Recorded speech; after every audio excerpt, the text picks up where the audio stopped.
What is going on, everybody? How we doing? Welcome back to the Georgia MF Show. My name is George. I am your host for this show.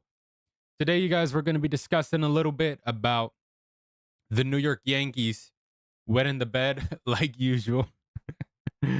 Oh, Yankee fans, I feel so sorry for you, man, because y'all's top guy always seems to shit the bed every single time. We'll talk about a little bit about the Mets trade rumors and a couple people that they have in mind to possibly put on the trade block to get rid of. And also some football talk. We'll discuss week 5, the results and situations with certain teams. Before we start, you guys already know the routine. Make sure to hit that like button, subscribe, and comment down below your thoughts on every single thing that we discuss about in this video. Give your opinion, doesn't matter what it is. Let's have a discussion. You guys, it's October 6th, 2025. The year is almost over. Literally, like time is going by that quick that the year is almost gone. It's insane. But let's get into the positive vibes quote for today, you guys. Here it is. When another person makes you suffer, it is because he suffers deeply within himself and his suffering is spilling over. He does not need punishment, he needs help. That's the message he's sending. That is from somebody named Thing. So let's break that down and so people understand it a little bit. What does it mean? So in that quote, what is basically being said is when another person makes you suffer, it's not because they're doing it on purpose, it's because they're suffering themselves. So it's not good to trash that person or hate that person because of what they're doing. Instead, support them, give them help, ask them what's wrong, get them the best guidance, lead them the right direction so they don't get themselves in trouble. That would be the best solution. So here's the thing: a lot of the times, and it happens because of human nature, and how we are as humans. We sometimes, we how could I word it? If somebody says, "Oh, you're this, and that. You mother, you stupid, you, your mom, you're all that, BS." So, our first instinct is, "Look, you mother, what the you just call me?" Part of my language, "You stupid, you're the," all that stuff. That's what we normally start off with. That's our first comeback is, "What you just call me, you mother." So with what that quote is saying is like, listen, go up to them, be like, "Hey, calm down, relax, take a sip of your water. Tell me what's going on. This, and that. Okay, here's your best solution. Do this, do that. Don't come and do this. Act right. Don't, let this tear you down. Do this, overcome this. Oh, you're sad about something, let's say you got into a car accident, you lost your car got totaled. Hey, if you can save up for another car, talk to your insurance, see what you can do. But listen, the main key thing is, and on a serious note, is listen, the best thing to do is help each other out. Always help each other out. That's something that I will also say. Always ask for help, no matter what it is, but ask for help. Don't ever feel shy or embarrassed to ask for help. It can be in anything. It could be in a test. It can be at school. It can be at work. It can be you don't know how to do this, how to function a computer, how to function a tablet, how to function a phone. Always ask for help, no matter what it is. Always feel the urge and willing to ask for help because you never know if you guys can collect and bounce off each other with ideas or something. Maybe that person you're asking for help learns something from you, from what you told them, anything like that. But always ask for help. Don't ever feel afraid to ask somebody for help. That's nonsense. Um, but listen, not to spend too much time on on this vibes quote, but help each other out, guys. Don't let somebody going up to you, stupid, this, and that, cursing you out, whatever, affect you. Go up to them. Don't even respond back like, "Hey, you stupid," you know, don't give it the same energy. Go up and ask them what's wrong, what's going on. What got them feeling that type of way? Because it's obviously they got something going on. All right, let's get on to the first topic today. Ah, man, I feel so bad for Yankee fans. I really do because it's like it's hard. Let's just keep it real. It's hard. You know, it's difficult when your ace, your, it's a challenge when your top guy doesn't perform. When you go out, you go get this guy, you trade for this guy, you sign this guy, and they don't perform at all in the times that they need them to. It's rough. It really is. But is this something new? Hell no. Hell to the no. And here's the thing, I said it last year when the Yankees went to the playoffs. I said it. The only reason why the Yankees made it as far as they did was because the American League was weak. Let's keep it real. Astros got eliminated by the Tigers. Tigers were still in development. And the American League was weak. Who they played? The Royals, the Guardians. Really? The Royals didn't even make it. Guardians wet the bed with poor decisions when they played them. Think about it. Really think about it. So now this year, they go and play the Red Sox. They beat the Red Sox. Of course, I was wrong, but hey, that happens. Now they go in and play Toronto in Toronto, and they get their ass whooped. Not. They don't lose like 3-1, 5-1. No, they get their ass handed to them. Handed to them. They let the Blue Jays score 23 runs in the first two games. 23 runs. My people, think about that. 23 runs the Blue Jays scored on their asses. So let's go over it. We'll discuss, go from there. So, Blue Jays, obviously, you guys know this first matchup series started on Saturday, the 4th. So, Blue Jays are currently up 2-0 in the best of 5. So, I believe they need 3 to win or 4. I think 3 or 4. I got to recheck that. But yeah, so in game 1, Toronto smacked the Yankees 10-1, my people. Listen to that. 10-1. And in that game, the Yankees had an opportunity twice, not once, twice with bases loaded to score runs, and they didn't do jack shit. I will repeat that again. There was 2 innings where the Yankees had bases loaded, and they didn't score a single run. Are we for real? With Judge, Stanton, Bellinger, Grisham in that lineup, Chisholm, and you're telling me that both of those innings, a run didn't get scored out of those bases loaded at all? That is an embarrassment. So then you get your ass whooped. You go into game 2, and the Blue Jays whoop your ass again. 13-7. 13-7, you get your ass whooped. With the rookie starter Trey tossing 5 hitless innings. I will say that again. Hitless innings.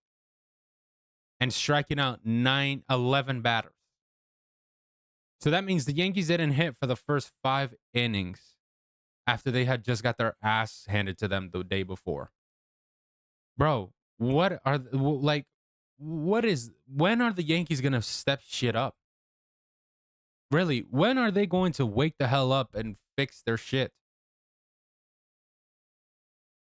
Because this is another team, just like Crosstown. But this is another team that it's always discussed that this offense is always wet in the bed in the playoffs. The Yankees always, it's been like this for a while now. Their offense lacks in production. So what's been the problem? The problem is that the offense has struggled in parts, especially those mid-order guys like I said earlier, Bellinger, Stanton, Grisham. While Judge has been relatively solid, but there's no big power production like he normally is. That's been an issue. So I said it before in the first series against the Red Sox, and I'll say it now against the Blue Jays. I'm gonna say this. Listen, Judge is gonna have to produce. He's going to have to come up, be the captain like he is, and lift that team to win.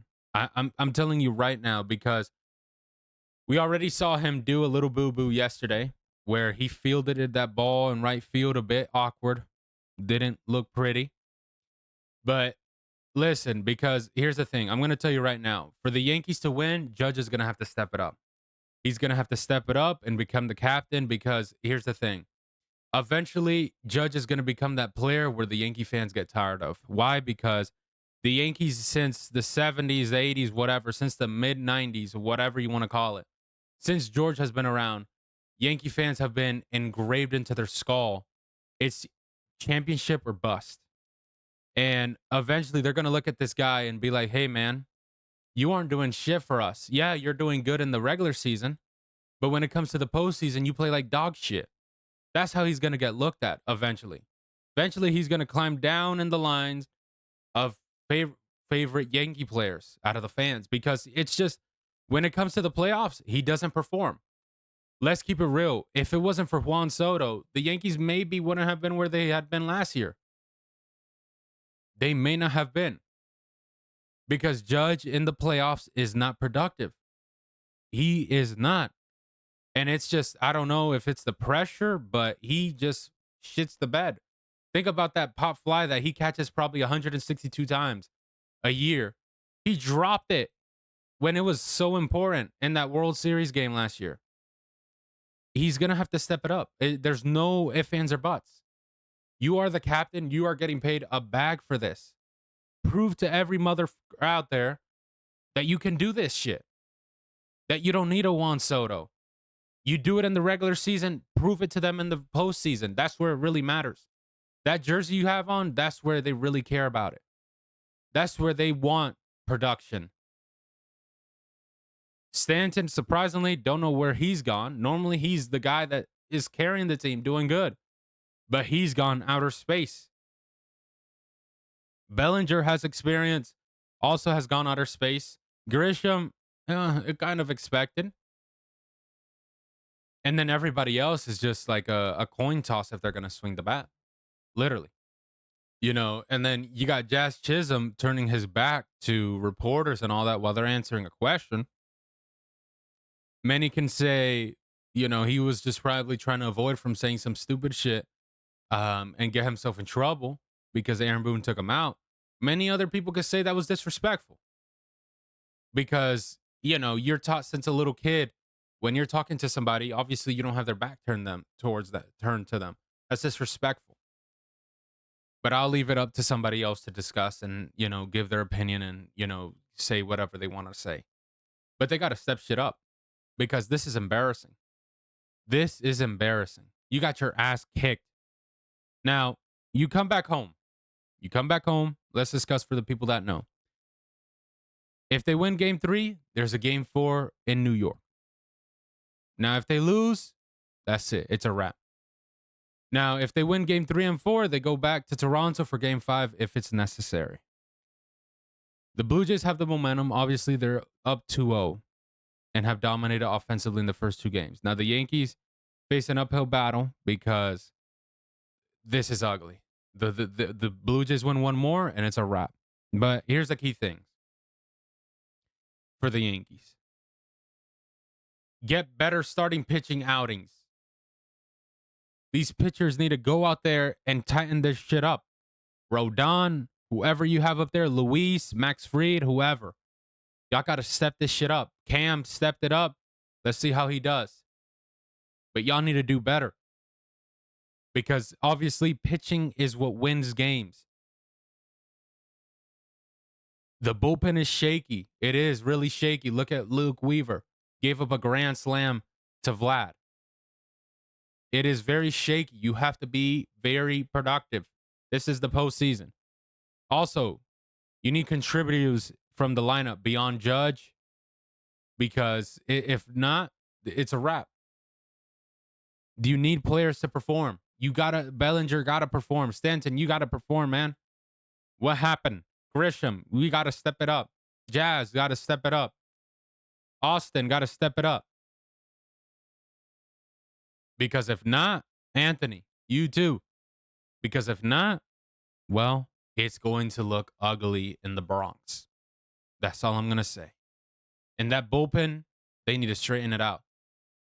Fernando Cruz has been decent, but then everybody else has been foo or foo foo, whatever you want to say. But y'all need to step it up because if not, Toronto is going bye bye, and you're joining us in Cancun. Believe that. All right, let's continue on, my people. Onto the crosstown rivals. My team, the New York Mets, you guys. So these are trade rumors. Again, these are rumors. Again, these are rumors. So what does that mean? It's not 100%, but could be a possibility. All right. So it was reported that two names that stick out as potential trade candidates for the Mets this upcoming offseason are Kodai Senga and Jeff McNeil per Tim Britton. Britton, whatever his name is. Here's my thing. I've been saying it for a while now. With Jeff McNeil in specific. I feel like we got to get rid of Jeff McNeil because we have so many younger players that I feel like can be utilized at second base and in the outfield that we don't need them. Personally, we don't need them. Now, do I think there's a possibility? Because here's the thing. This isn't reported by me. So everybody calm down. Is there a possibility they could keep? They'll keep him. I think so because you got Starling Marte leaving, you got Cedric Mullins leaving, you got a couple players in the outfield that are gone. So all you're gonna have is Nimmo, Soto, Taylor. His last name's I believe Taylor. I forgot his first name. You got those three players that are gonna be in the outfield. So they may keep him as a to utilize him, but I think it's time to trade him, you guys. Here's the thing. It's just he's been very injury prone. He began the season this year with an oblique strain. So it's just like he's always injured. Think about it. He hasn't been the same really. This year he batted a 243 with 12 home runs, 54 RBIs, and then OPS was a 746. And he had 399 at bats. So it's just he's barely playing. Obviously, he gets hurt a lot. You're paying him 15 million plus a year. Contract he signed in January of 2023 with the Mets for 4 years, 50 million. I would get rid of him. Honestly, I would trade him. I would probably try to trade him for maybe a starting pitcher. Hell, maybe a third baseman. I do got a couple with starting pitcher first. I was thinking maybe trade him for Sandy Alcantara, maybe a Joe Ryan, maybe a Logan Gilbert from Seattle. That's what I was thinking because right now our weakest spots are pitching. Pitching is our weakest spots right now. Obviously, we have 80% of the bullpen leaving. You got Gregory Soto leaving. You got Ryan Helsley leaving. Diaz could possibly be gone. So it's like you got literally 90% or 80% of the bullpen leaving. You got Tyler Rogers leaving, Ryan Stanek leaving, Griffin Cannon leaving. So literally, that's almost all the bullpen people leaving. Literally, you also got Jesse Winker who will be gone. So it's like that's why there could be a chance to keep him. But back to my point. You can use Jeff probably to go out, get bullpen arms, maybe go out, get some of those starting pitchers that we need. Obviously, we got Alonso that could possibly be gone. So maybe go out, get a third baseman if you don't want to go get Alex Bregman. Maybe you go out, talk to the Rangers, talk to them about Josh Young. Obviously, they have a top prospect in Sebastian Walcott, who's coming up. who's close to approaching the majors, maybe they're willing to trade Josh. Maybe you go and discuss and have a conversation with the Twins about Roy Lewis. You know, the Twins obviously they need to shake some stuff up, maybe go into a rebuild. They finished in fourth place, and the teams that are ahead of them are just getting better. You know, with Detroit, Guardians, and the Royals. So you could use them to get some people. Obviously, you're going to have to shed maybe some of that contract, but it's not a bad contract to trade. Literally, you could probably get some pieces out of him. But obviously, the important thing is to trade him for stuff because think about it. With second base, which was his primary position, you got Ronnie Mauricio and you got Luis Angel Acuna. Those are two young cats that you got them playing every day. Plateau between them two, you're set. Literally, you're set. Um, and just move Mark Vientos to first base. Literally, go out, talk to one of those three. I wouldn't mind getting a Roy Lewis. That would be a good trade. And now, will the Twins trade him? Who knows? Maybe. Maybe you could use him also to go out get a center fielder. Maybe go out talk to the White Sox about Luis Robert. Maybe about Byron Buxton, even though he's getting paid a good amount. But maybe you could trade that deal. But I would say get rid of Jeff McNeil. We got to get rid of him. I've been saying it for a while now. He's just very injury prone, lack of production and bat where he was before. And it's good to get rid of him, honestly. It's time to get rid of the squirrel. Now with Kodai Senga, here's the thing. This dude was so hyped. Oh my God, Kodai Senga. They had so much hope in him, the Mets front office, that they signed him to a 5-year, $70 million contract in December of 2022. Now, he does have a player opt out clause after this season. Now, will he do it? Hell no. But he also does have a full no trade provision. So he can block trades to 10 teams for the remainder of the contract. And he's also getting paid $14 million a year. So it's all right. His stats for this year in 22 starts, he had 7 wins, 6 losses with a 3.2 ERA and 113 innings pitched with 109 strikeouts and a whip of 1.31. Obviously, you guys know it's similar to Jeff McNeil. Injury prone is kicking his ass, and he's not doing good. They literally dropped him down to AAA because he's not being productive and he's not doing his job. He was at one point set to be the ace, but has been dog shit. And then Sean Manaea took that role. Um, Here's the thing.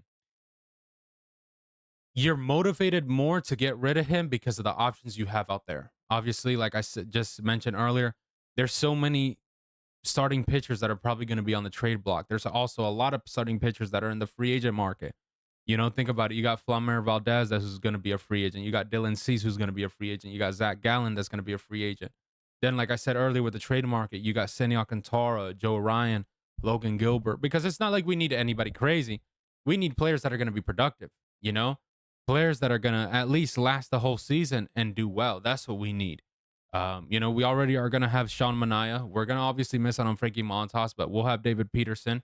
We'll also have the 2 younger rookies who have stepped up a little bit. So that'll be 4. So I'd say maybe 1 or 2 starters, and we should be solid. Maybe send one of the rookies into the bullpen, have them get more experience, and then continue from there. Obviously, we won't have Montas for the whole next year. So that's out of the picture. We'll probably get rid of him, see what that happens. But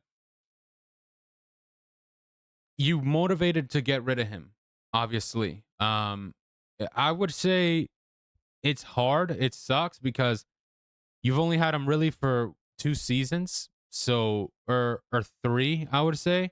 Um, Listen, I'd say get rid of him. Trade him, see what you can get out there for him. I think there's maybe some teams that could use him. If not, maybe it would suck. You don't want to pay, a bullpen guy 14 million a year. Maybe put him in the bullpen. See how he does in the bullpen. Maybe have him as a middle reliever. See how he can do because he does have nasty stuff. That forkball or ghost pitch he has is crazy. So maybe put him in the bullpen. Maybe because I'm full on with trading Jeff McNeil, but with Kodai, I'm like, oh, maybe because that contract's pretty friendly. So I would say maybe let's do that. Maybe put him in the bullpen. Give him a chance. If not, trade him. Get rid of him. Simple as that. Um And yeah, um, but yeah, we got to get rid of McNeil. Like I said, we gotta do a shakeup this off season, you guys, because we haven't been productive. We've been very just wet in the bed. We like I said last time, we shouldn't have played like how we played, and we should have made it to the playoffs. There's no reason why we didn't. That's all I'm gonna say. All right, shifting on to the last topic of today, you guys. We're gonna talk some football a little bit. Week 5. I know we haven't discussed really too much about football, but let's discuss. I was watching it a little bit and got an opinion on certain games. So let's discuss all week 5. Starting off, we got the Rams and the 49ers, you guys. 49ers won 26-23. Rams, I don't know what the hell was that. I don't know how the hell you let the 49ers beat you. A team that doesn't even have their starting quarterback, that barely has any of receivers right now. Their top receivers out, probably gone. All they got right now is Christian McCaffrey, and you literally let them beat you by 3 points. Like, what the hell was that? With Puka and Devontae and Williams, you guys should not be doing that bad. With Matthew Stafford on top of that, come on. That was unacceptable. Then we had the Vikings and Browns. Vikings won 21-17. I expected, I guess. Gabriel went out there. He did all right. Browns, we'll see what the Browns end up doing. Obviously, they are just a team that's just coming up still, slowly, slowly, slowly, slowly, slowly. So we'll see what happens. I think Brown fans are just meh. They're in the middle with them. They don't even like really have too much of an excitement with the Browns. Then the Cowboys and Jets. Cowboys won 37-22. I think that was pretty expected. Jets are not doing good at all. That head coach there is just, I don't know what is going on. He's probably going through it. Justin Fields and their team, just Garrett Wilson and everybody hasn't been doing good. I know you lost your backup running back, but that don't mean shit. The fact that you guys let the Cowboys beat y'all like this, that's pretty ugly. Come on. Y'all got to step it up. I think y'all are 0-6 right now, or 0-5. Not pretty. Not a good way to start off at all. Then we had the Raiders and Colts. Colts won 40-6, my people. Raiders aren't doing good. Obviously, their quarterback that they went out and got, and Geno Smith, has been dog shit. I will repeat, dog shit. I do like their running back though. Their running back right now, that dude, he's gonna be tough, y'all. I feel bad for him because he's on a bad team. Maybe the Raiders should make a call to the Browns. Maybe they go out and get Shador. Raiders obviously are still building, so it wouldn't be nothing crazy, but maybe go out and get Shador, see what's up. I saw Damian Lillard posted it a little bit about it, but yeah, maybe go out and get him because Geno Smith, you're paying him a good amount. I think it's 75 million, and he's playing like shit. Simple. Go out, get somebody else. Um, Dolphins and Panthers. Panthers won 27-24. I saw this game a little bit towards the end. I'm sorry, Dolphin fans, but you guys got to get rid of Tua. I'm telling you, you guys, before Tyree got hurt, you guys have so many weapons to be losing in these type of fashions. Like it's just, it don't make sense. You got Jalen Water, you had Tyreek Hill, you had Raj, Rashid Monster, I think his name is. I forgot the other running back they had. You have a good amount of weapons offensively to be playing so shitty. But Tua is just so bad. Like he's not good. I don't know why is he still playing. He shouldn't still be playing. I don't understand what's going through his head. What is his point that he's trying to prove? Dolphins are just not good. I think eventually you might as well start scouting because he sucks. And the fact that you guys lost to Carolina says a lot. It says a lot. That's all I'm going to say. Broncos versus Eagles. Eagles. Broncos won 21-17, you guys. Eagles, I don't know what the hell was that. You guys were literally up.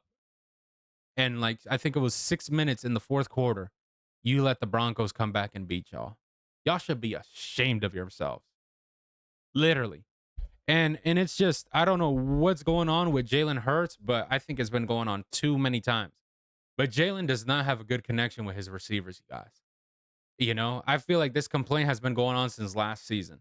with Devontae Smith and AJ Brown, but he does not have a good connection with them. They showed AJ Brown yesterday. He didn't even want to talk because he knew he was probably just going to say something that was just going to brew up and cause a whole catastrophe. But but you got to have a good connection, man, because the fact that you let the Broncos come back and beat y'all, dude, that is sad. That is just flat out embarrassing, dude. And you got tough receivers. Like, it's not like they're no bullshitters. AJ Brown's tough. Devontae Smith is tough. You also got Saquon Barkley there. It doesn't make sense why you guys are losing to the freaking Broncos. Now, I did see what 14 did on the Broncos with the Ray Lewis dance. That was crazy. No god. That dude, he was trying his soul. I can't even hold you because he better be careful what he does when he goes to Philly now. Because, he definitely got a target now. But listen, it's just they got to do better. The Eagles got to do better. Now, you are, I think it's what, 4-1. So, you still got room to breathe, but you got to create a connection, Jalen. Texans and Ravens. Texans put a belt to ass, my people. They beat them 44-10. Now, obviously, Lamar wasn't there. I think he had like a toe injury or something. He sat out. But I don't know what's going on with Derrick Henry, you guys. Derrick Henry has just been lost. He's fumbled like I think 3 times already the ball in important situations.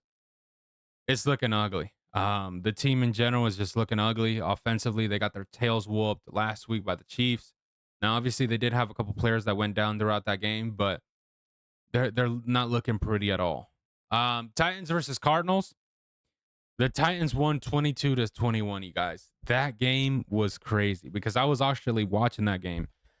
That was insane, my people, because literally the Cardinals were literally up the whole game.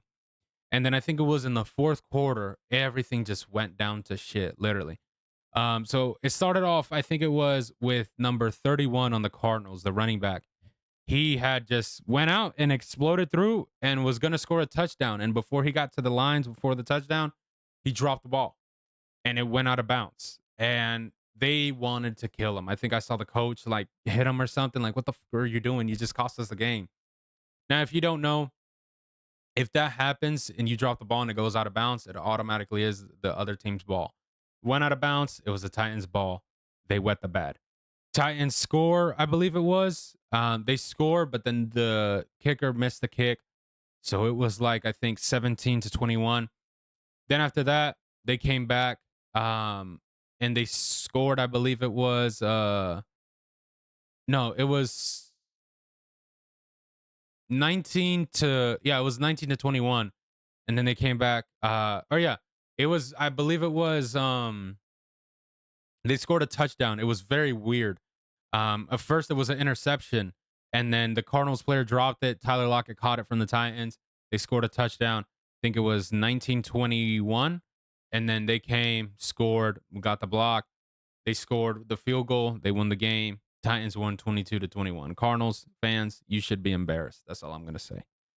Bucks and Seahawks. I saw that this game was good. It was really close. It was tied, and like I think it was like 30 seconds left, 35-35. Bucks came back and won, obviously 38-35. It was a good game. Bucks look pretty good. I will say, that Baker Mayfield acquire, man, that was a good deal. I will say. Lions versus Bengals. Lions won 37-24. Wasn't surprised, you guys. That team, the Bengals without Joe Burrow was just not the same. It literally isn't. And in that backup, they have Jake. He's just not. He's not it. I'm sorry. Lions are tough though. Sam Laporta was playing tough. Jamar Gibbs and David Montgomery doing what they normally do. It was tough. I love the Lions. I love their uniform too. That all black they have is super clean. Commanders and Chargers. Commanders won 27-10. You guys, I saw a little bit of that game. The Chargers had it was 20-10. They had a good chance to come back. But the problem was that Justin Herbert threw it right to the, I forget who it was, which number it was. But he threw it one of the defensive players on the Commanders. He was throwing it to Keenan Allen. But it got tipped and they caught it, picked, Commanders won. That was crazy. Last game, which I had a bet on that freaking I got 2 out of the 3, was the Patriots and Bills. And it was the Patriots and Bills. Patriots won 23-20. Bills don't know what the hell are y'all doing. That is embarrassing. You guys should have beat the Patriots. I think my bet was like Josh Allen was going to score two passing touchdowns, and then Diggs was going to get more than like I think it was 5 receptions, and the Bills were going to win. And I got both except for the Bills. The Bills, and that was the thing. I was going to do the Patriots, but I was like, no, I'm going to do the Bills because I thought the Bills were going to win. And look at what happened, dude. Freaking Bills wet the bed. Um, Listen, it's gonna be fun this season. To see what happens. We got obviously the Chiefs and Jaguars today. We'll see how they do. Um, Maybe the Chiefs will win. We'll see what happens. But I hope you guys enjoyed this show. As always, like I say every single time, stay humble, stay blessed, and stay positive. You guys, you only live once. Understand that tomorrow isn't guaranteed. Enjoy life by the second. Bye bye.